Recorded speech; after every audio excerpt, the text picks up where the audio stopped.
dosa, pahalo, itu bahasa awak, bahasa Minang. Bahasa Indonesianya dosa dan pahala. Di dalam Al-Quran, dosa itu disebut dengan zambun. Zal, nun dan ba, zambun. Jamaknya zunub. Kita dalam doa lain membaca faghfirli zambi atau faghfirli zunubi, ampunkan dosaku atau ampunkan dosa-dosaku. Atau dalam ayat faghfir lana dzunubana, wahai Tuhan kami ampunkanlah dzunub, dosa-dosa kami. Dan dikatakan dosa itu dengan zambun, secara bahasa arti zambun itu sesuatu yang berada di belakang, ekor. Ekor namanya zanab. Lalu dikatakan dosa itu dengan zambun karena siapa saja yang melakukan suatu pelanggaran atau berbuat durhaka kepada Allah, tidak melaksanakan perintah dan tidak menghentikan larangan Allah, dikatakan dengan zambun karena siapa saja yang melanggar, tidak melaksanakan kewajiban dan tidak menghentikan larangan yang diharamkan, ada buntutnya, ada ekornya, ada akibatnya. Apa akibat, apa buntut, apa ekornya? Siksa, sanksi, hukuman, azab. Azab, siksa, sanksi, hukuman itu lantaran melanggar. Maka setiap pelanggaran, setiap kebangkangan, setiap kedurhakaan atau setiap maksiat ada sanksinya, ada hukumannya, ada sisanya, ada azabnya yang disebut dengan iqab. Maka dinamailah pelanggaran-pelanggaran itu dengan zambun karena setiap pelanggaran ada ekornya. Asli kata asal zambun adalah ekor, buntut. Ada sanksinya, ada hukumannya setelah itu.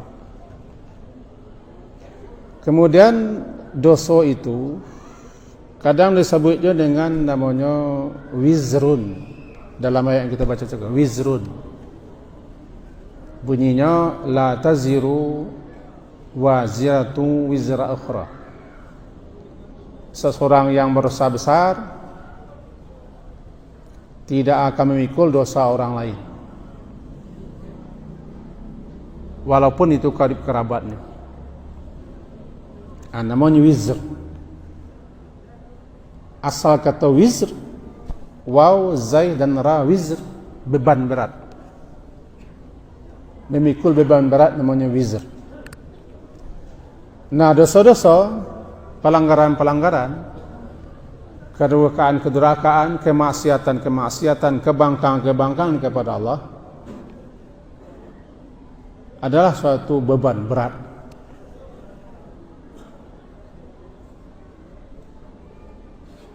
Dosa besar. Dikatakan dosa itu dengan wizr karena kita setiap melakukan pelanggaran kita menjadi beban kita.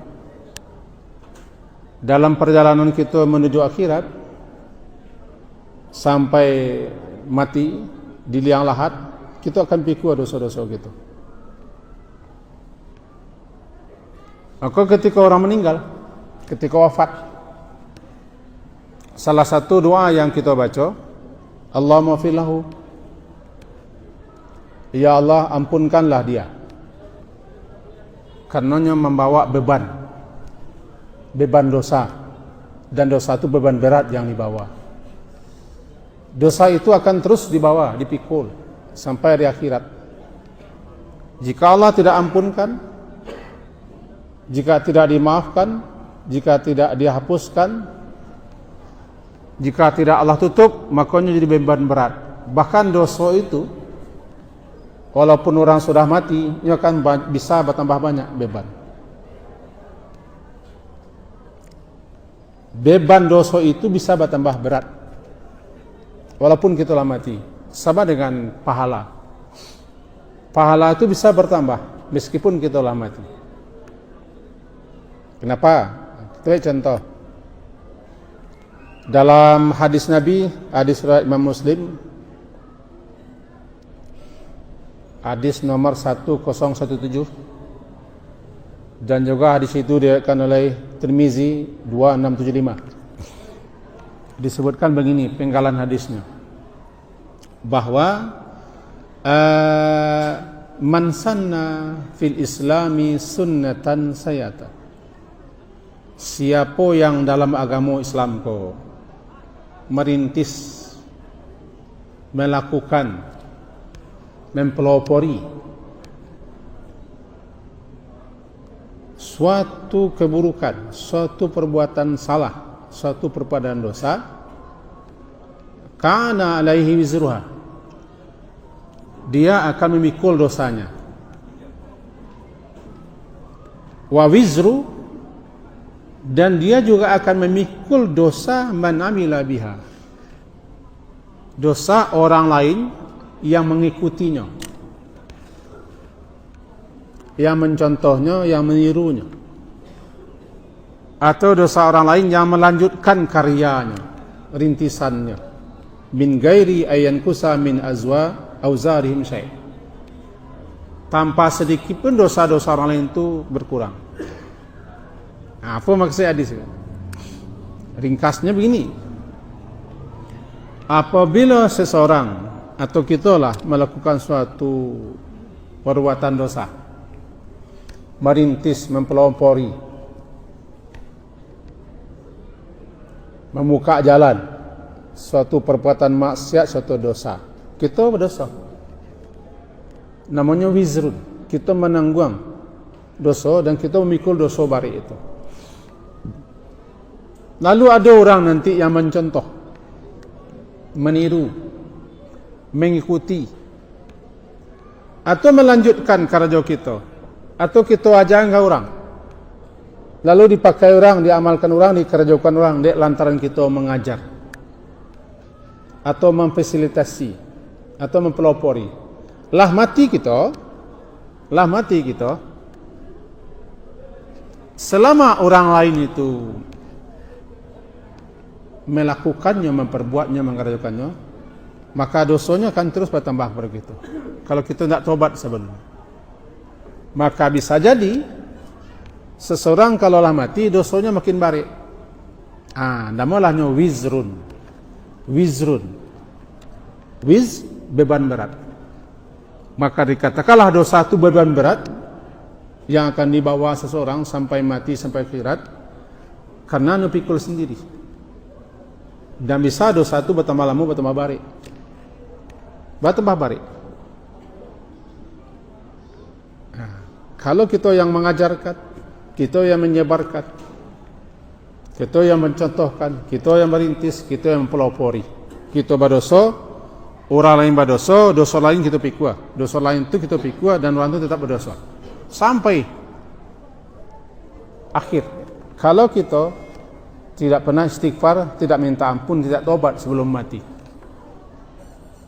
supaya ada kayak pemahaman kita begini. Si A misalnya, si A kau di situ sampai membuat suatu yang mempelopori suatu perbuatan dosa.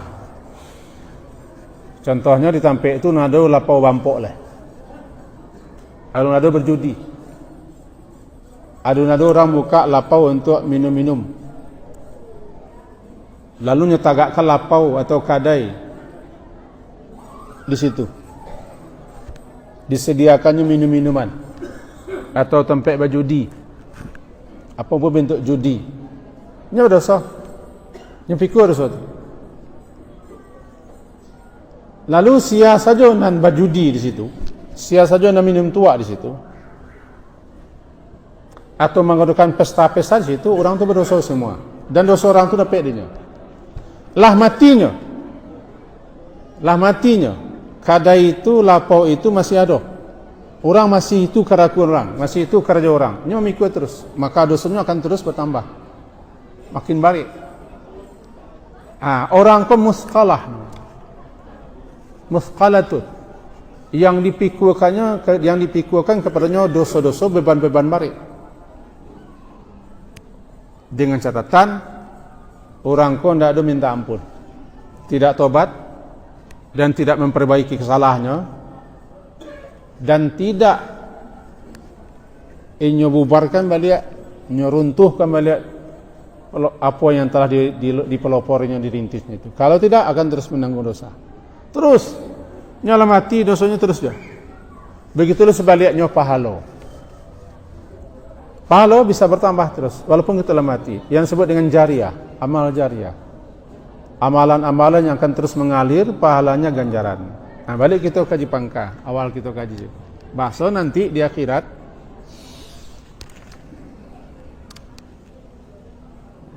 tepatnya di mahsyar,